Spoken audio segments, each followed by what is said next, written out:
Good evening and welcome to Responding to COVID-19 on TTT, Talk City 91.1 FM, and TTT Live online on Facebook. I'm Wesley Gibbings from my community in St. Joseph. There's little doubt that the social and economic disruptions brought about by the pandemic are unprecedented in modern history. The current lockdowns everywhere have changed the world and how it works. Here in Trinidad and Tobago, as it is elsewhere, there is little doubt that when restrictions are eventually eased, the post-COVID reality will be much different than how things were only months ago. Today's program will attempt to explore the nature of the world at work in the post-COVID era.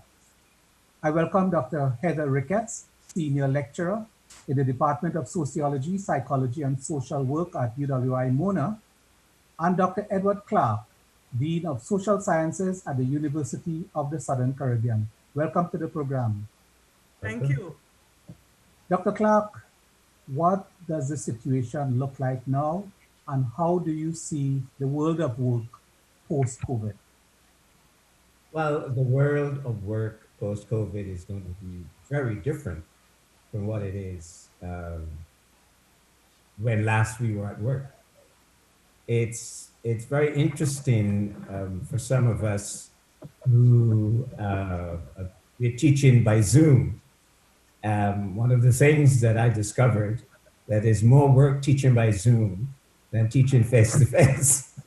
So that I'm sure that Dr. Rickettes would bear that out. It is a lot of work, and I just have some apprehension about what's going to happen when individuals return to their work situations, and it's going to be very, very different.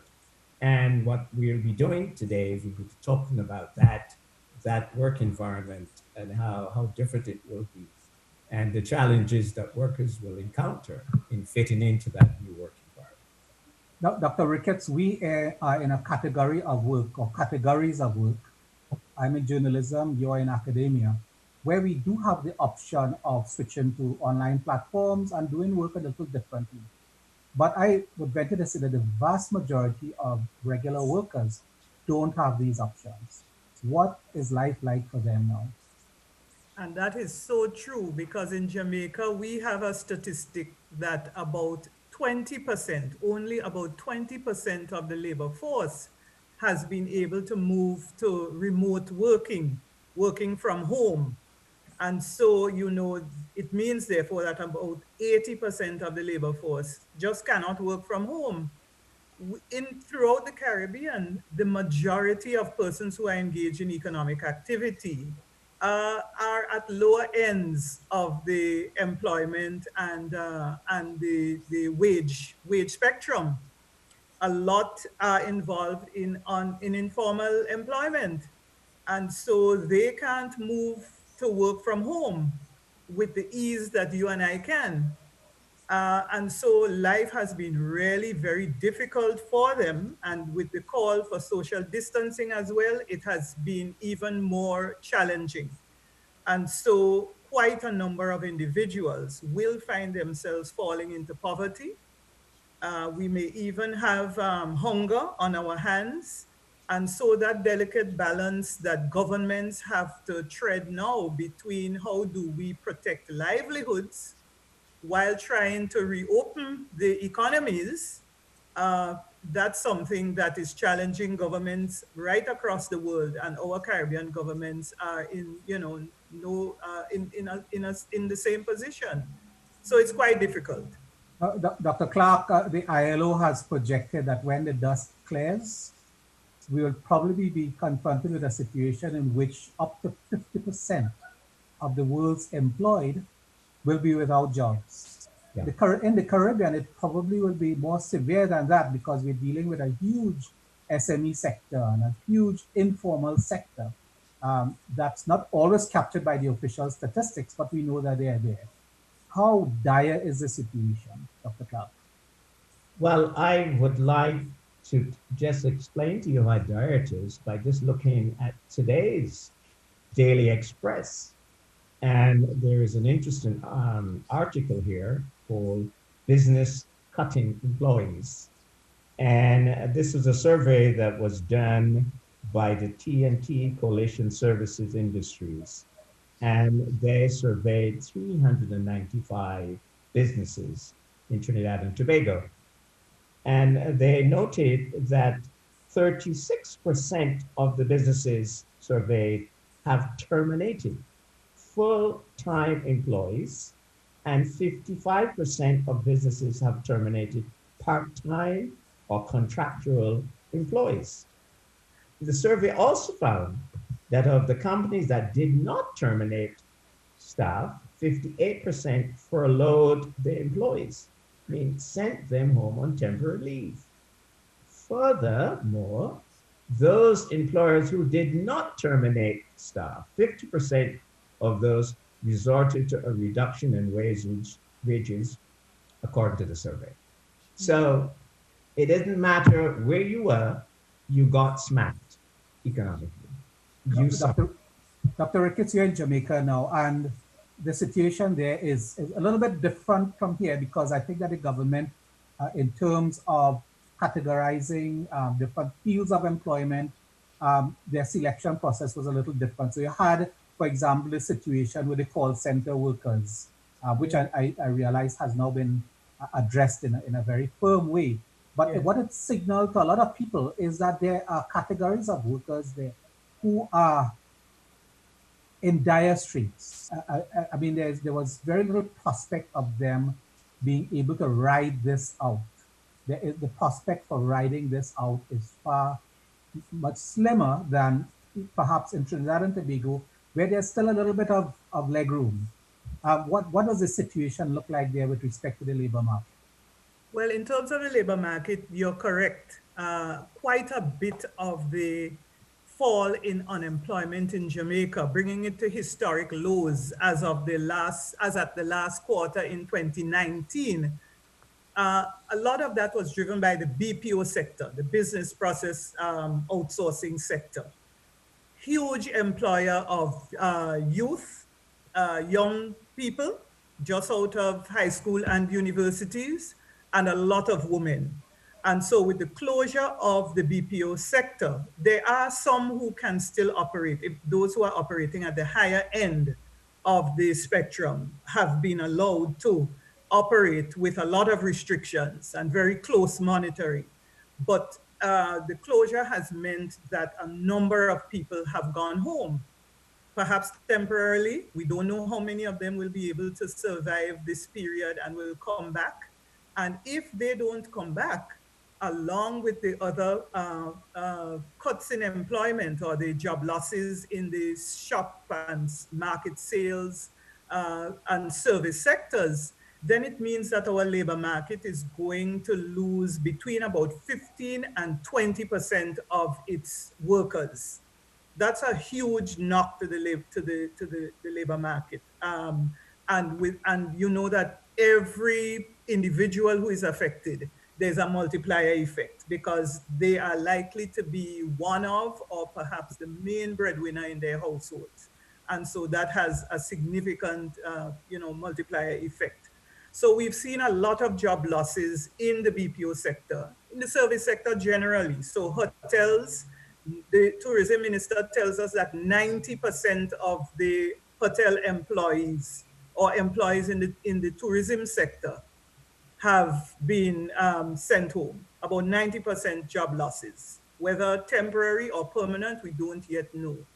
And in terms of numbers, we know already about 150,000 tourism workers have lost their jobs, and about another 100,000 who are considered to be sort of indirectly linked to the tourism sector. They too have lost economic activity and lost jobs. So it is really significant.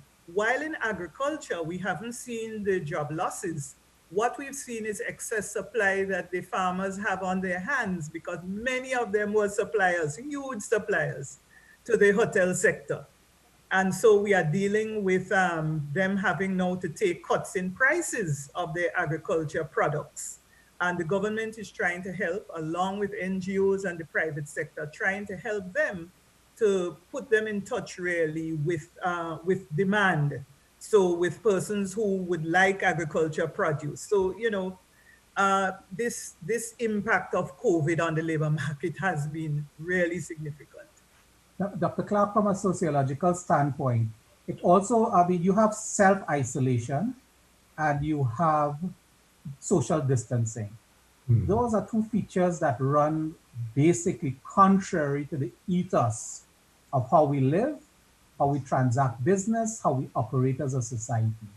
What are you seeing unfolding as we go along? It's early days yet, and I know it's going to be very difficult. You need some kind of scientific method to estimate the variety, the range of issues that are being evoked. But what are you seeing now? What is your reading? Well, it's again, we get information so fast that we can hardly digest it. But this physical distancing, I prefer to call it physical distancing. Yes, Distancing. Right. But the physical distancing has had tremendous impact, physiologically, psychologically, and sociologically. I noticed, I think it was last week sometime, there was a headline that said that domestic violence had gone up by 483%. Now, so that is just like way off the charts. I mean, we have never, ever had it like that. And what it says to me is that, you see, we are in a situation where men, who are the main perpetrators of domestic violence, that's pretty well established.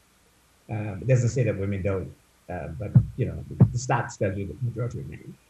It tells me that there's something very wrong about our relationships, and that you really can't blame COVID for me or for you or for anyone else becoming violent with our spouses, right?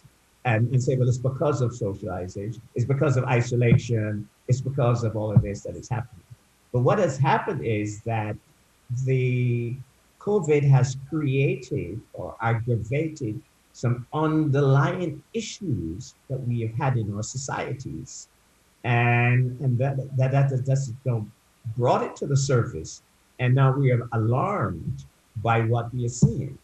But if we were to flip the coin, we can take that information and use it constructively to address families, interpersonal relationships, interpartnership violence. Sure. We can do something because now it highlights what is the issue. Exactly. We well find that they are providing triggers for other underlying conditions that we need to attend to as a society. We have to, at this point, take a brief break and be right back. So stay with us.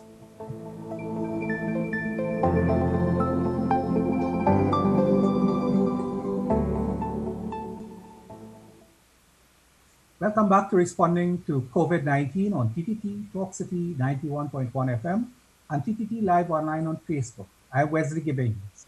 This evening, we are looking at the world of work post-COVID-19. And before we broke, Dr. Clarke was on the point of some of the social issues that are emerging now. And we were getting to the point of examining whether the COVID-19 self-isolation, quarantine, physical distancing were really helping to unmask pre-existing conditions that are already there and just providing triggers. Dr. Rickettes, your thought on that? Well, certainly Dr. Clarke mentioned domestic violence, also child abuse. We have seen some reports of increased reports of child abuse. So let's remember that COVID is having a psychosocial impact on all of us. Some of us probably haven't even recognized that it is affecting us so much yet. And so there are anxieties, there are fears, people are snapping very easily or can snap very easily. And so we will see that there will be these spikes in things like domestic violence and child abuse. Also, I think we have to think about what COVID-19 has also meant for the elderly, many of whom have already felt very isolated.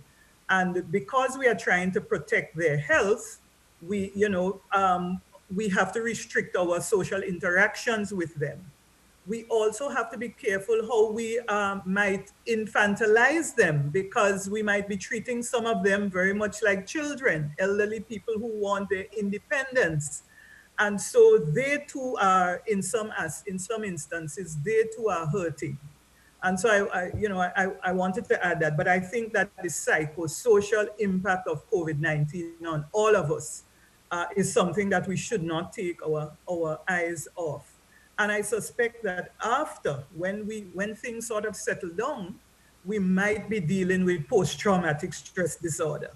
And so psychologists and psychiatrists and other persons who work in the health and wellness sector will have to gear up, because I believe their services will be required far more than before.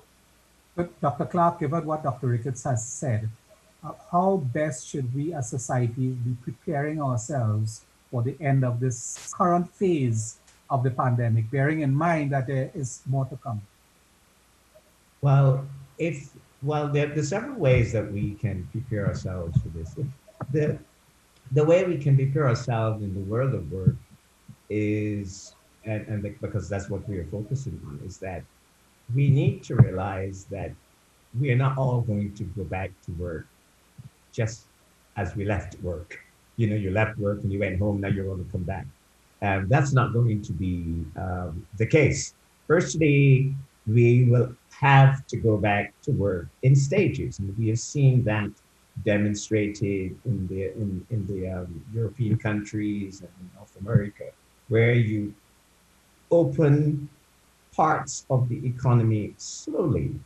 Now, one of the things about Trinidad is that we have a pretty active production factory sector. And obviously going back to work requires employers to prepare the environment to receive the workers. And therefore only the essential workers will be the first to be admitted back into the work environment. There was a very interesting a report by Oxford University, and I don't know if you came across it. Yes, have been very current. Yeah, which was really very complimentary of Trinidad, saying that Trinidad was the second most ready country to go open up back to work, which is really quite interesting stat. So I suppose you have to give some plaudits to the Ministry of Health for that. But the thing is that we are not going to just go back to work, because the environment has to be prepared. The employers have an awful lot to do to prepare that environment to receive workers. And many of us are still going to work from home because, because of the stages of reintroduction into the work environment.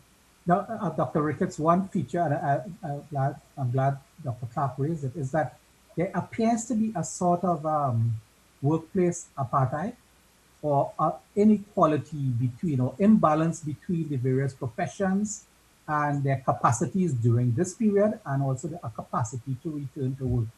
Do you think that there will be an impact when things begin to normalize, linked to the fact that we really have unequal circumstances that are not affecting workers in the various categories equally? So there will be several categories that will not be able to return, quote unquote, back to normal as with other categories. There are some who have not lost employment because they have been able to operate remotely, and they've been able to adapt much better because of technology and other things. Do you see that as being part of the dynamic of returning to work? Absolutely, because not many of us are going to, in the short term, be able to return to work as we knew it. And as I told you earlier, about only 20% of jobs we understand in Jamaica have been able to be moved to home. even in the BPO sector, they have only been able to move maybe about a quarter of the jobs to the workers' homes, because there are issues of the protection, the privacy and protection of the company's data and also the equipment, etc. And so many of the jobs that are currently done across the Caribbean operate in the informal space. Think of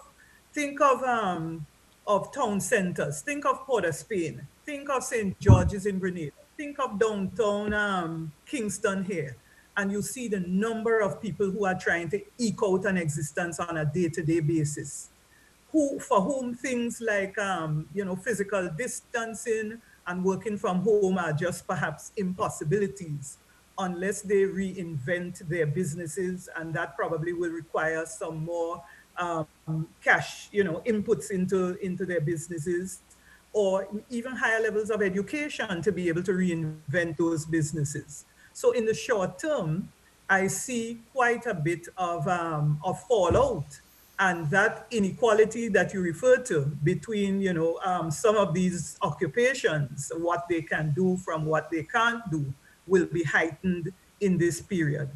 Let's remember that the care economy, sorry, can I, the care, Sure, continue, please. the care sector, the services sector and the care sector, where lots of women find employment, that has to be rethought.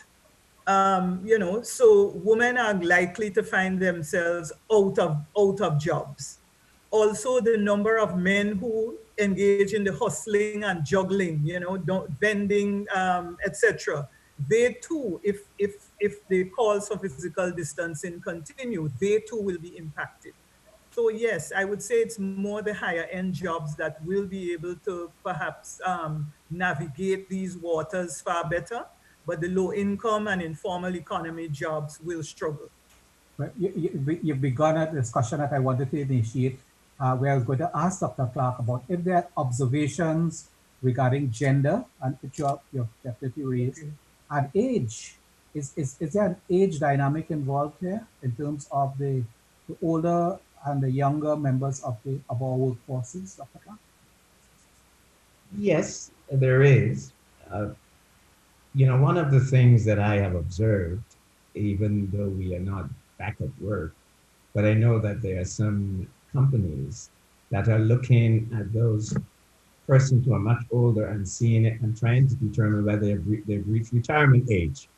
So you might be a very productive worker, but what they're looking at is, okay, is he about to retire pretty soon? And therefore they can ease you into retirement and keep the younger worker. So we're going to get some of that for sure when we go back. We will find that some of the jobs that we did before, we will not go back to that same job. I'm talking even the younger person. And therefore that might affect the pay structure, for instance. So, and that has implications. And, the survey that was done recently here in Trinidad, it found that it didn't matter who you were, what age group you were, that it impacted on you in some way. But of course, whenever it comes to releasing employees from an organization, those who are much older tend to be the ones that they would gradually release back into the retirement environment and keep the older ones, keep the younger ones. And I think that is something that we need to keep very close at, and to see how we deal with that.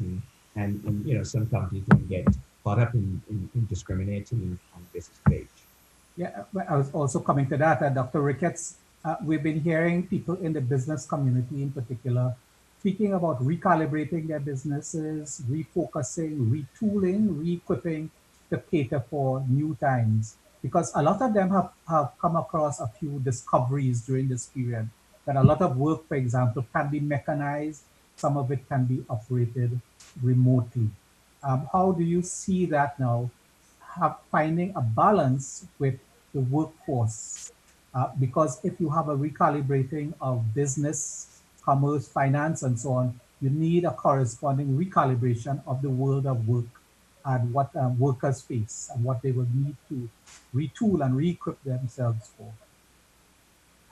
And so I think that higher education institutions perhaps have opportunities here with short certificate courses, or even to attract people back to, do a higher degree or to retool, etc. So I think there are opportunities for higher education institutions. I think as well that certainly those who are in the more technologically savvy jobs, or jobs, as you say, that can easily be mechanized, or can be helped by technology, that they will be fine. But I also feel that in this whole recalibration, if more jobs come home, think of, we are now moving the public space into the private domain. And they are, especially for women, and I'm going to bring a gender point here, especially for women who already are in charge of the domestic spaces in our societies. We are socialized to be in charge of managing households and taking care of children, etc. With schools having come home, you're finding that mothers who have had their jobs moved to home have had to be at work. They're now doubling up, and I think correspondingly, the role of the man in that situation is going to experience. Now, we're out of time. We're out of time. Yes. This really calls for a much fuller, comprehensive discussion, I think. But I want to thank you, Dr. Heather Rickettes, Senior Lecturer in the Department of Sociology, UWI Mona, and Dr. Edward Clarke, Dean of Social Sciences at the University of the Southern Pacific. Thank you very much for coming on the program this evening. This has been really edifying and fruitful. Thank you. And thank you, viewers and listeners, for staying with us. Stay home, stay safe. See you another time.